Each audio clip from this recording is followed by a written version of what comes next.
enough of the birds. I've put the caps on now, the blue caps on both of them. They come out really well. I've also re-yellowed the bodywork, as when I looked at the video I thought it was a bit too pale, so I re-yellowed it back down again. I won't put any more white over this because this looks absolutely right now to the photographs I've got. I've done it on both of them. That's the folded wing version. Here's the open one. Again, you can see the yellow I've done on the body there, and I've done the skull cap on top of this one as well. Just get on with the grey underneath the wings now. Right, here's the base. It's all completed now. The trees come out lovely. I'll put some brown on that, and to get more of the brownish bark inside the grey where it's flaking off. I've also done the small new branches that are being grown with the leaves on. They've been done brown. I've done a couple of tall grasses there. They're coming round now. One in yellow, and I'll put some little yellow flowery buds on the top of it. The next one that's in view now is actually a smaller flowery type plant coming up with little red flowers on it. I've also grassed the base of it. Now I'm going to leave you to have a view. I'll let it go round a couple of times so you can have a real good look at it.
Okay, last part of the birds, I painted their eyes, as you can see.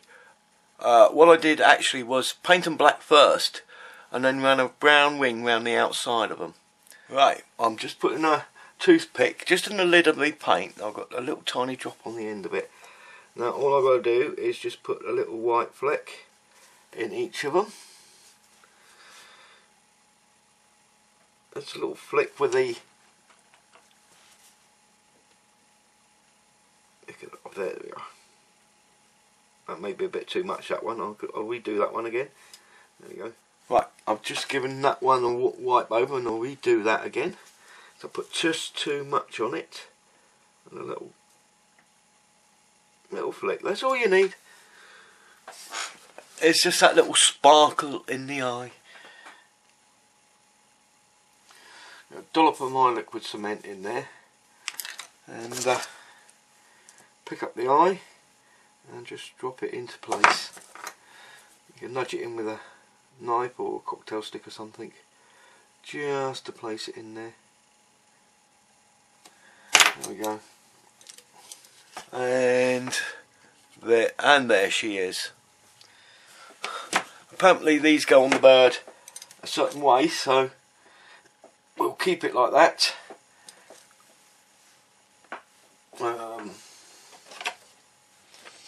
Just check the positioning of them again. A little dab of glue just in there, and just on the piece that I'm going to glue on there. Make sure you get the talon round the right way.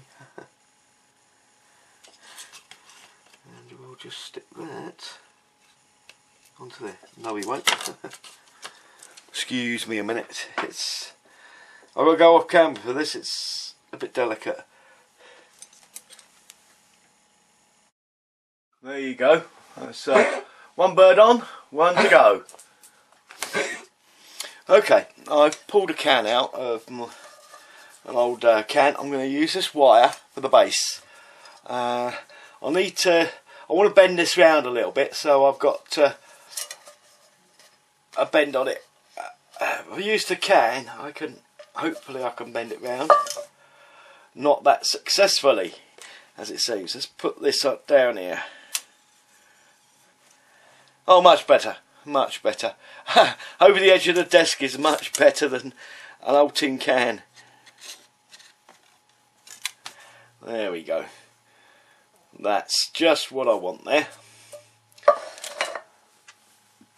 Next thing is I need to pop this into here because I want this to come, basically I want this to come up here somewhere. Let's find a place where I can bring it out, no worries about it. I'll bring it out about there. I can bend it round once I've put it in there to make sure I've got it in the right place. And I'll have the bird, I want it up here, so yes, that's going to have to be bent quite a bit more. And then up into the bird, so the bird's actually above the tree this time. Oh, branch I should say, because this is very small branch growing out of the ground. I'm just heating my wire with my gas torch. These are the ones you get, the chefs use for doing their cooking with. I'm just going to poke this through the plastic base. There we go. That gives me a nice neat hole. You can drill a hole. Now we can poke the wire back through the hole again. From below this time, and see how we can fix it into the base.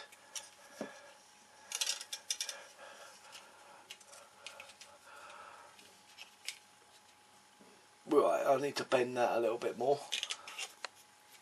I'll whip that out of there. This needs to be bent a little bit more, actually. Oh great, that's great. So we'll just bend it again with this here. That's the trouble with using pre-bent wire. It doesn't like being a second bend into it.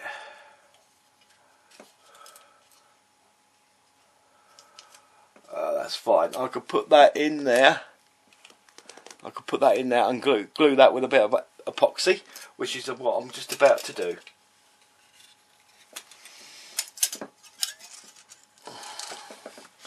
Right, I'll do that off camera while I get the epoxy to dry. Okay, I'll just put the wire in and I'll put some super glue and a bit of kicker on it just to hold it in place so it won't move.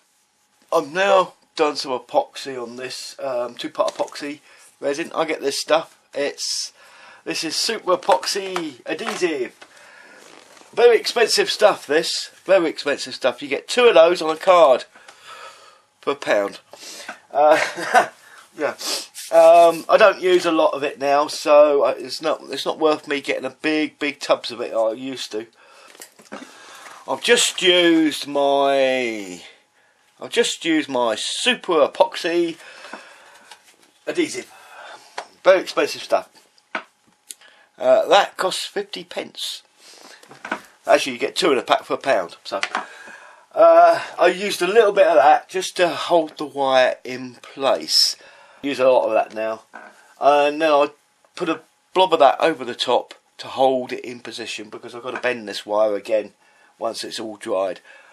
I've set it in a can so that the epoxy dries on a level surface. Right, I'll be back in about 5 minutes and that should be dry. And now for the final reveal. Curtain up. And there we have it. Not as the set piece as Airfix had it, but I think I like this way better. So I'm going to let you have a look for a couple of turns. Thanks for watching. Bye for now.